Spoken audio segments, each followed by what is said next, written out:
Hey, good morning, church.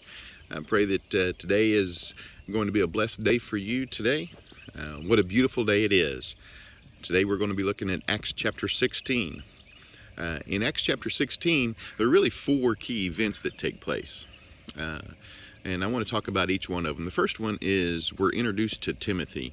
And Timothy and his role, and as you read the New Testament, you'll see the role that Timothy plays. But we're introduced to him in Acts chapter 16. The second event is really the Macedonian call. That's the name that we say for it, but it's where Paul and Silas are called to go into Macedonia. Now, the interesting part about that, and I don't want us to overlook it, is the Holy Spirit preventing them from going somewhere else. What a lesson for us that we are to follow the leading of the Holy Spirit where it tells us to go, but also where it tells us not to go.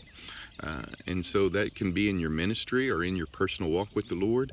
Just make sure that you're listening to the Holy Spirit both to what to do and what not to do.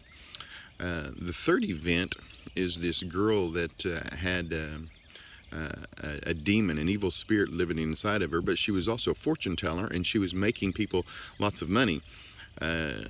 It says that Paul was annoyed by her. I've always found that interesting. Paul got annoyed by this girl and cast out the demon.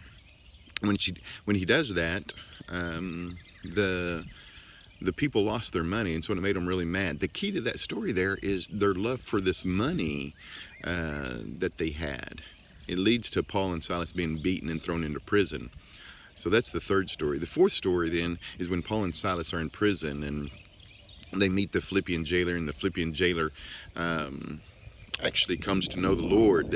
I love that story where, you know, it's midnight and Paul and Silas are in prison and they're worshiping the Lord, and they've been beaten, and of course there's this great miracle that takes place. They're released from prison, but the end result is the Philippian jailer and all his family being saved.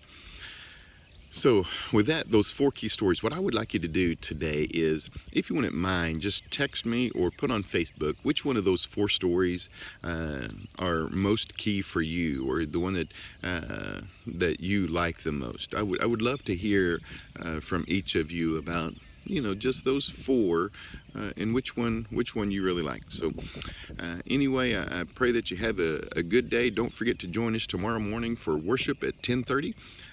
God bless, and we'll see you next week.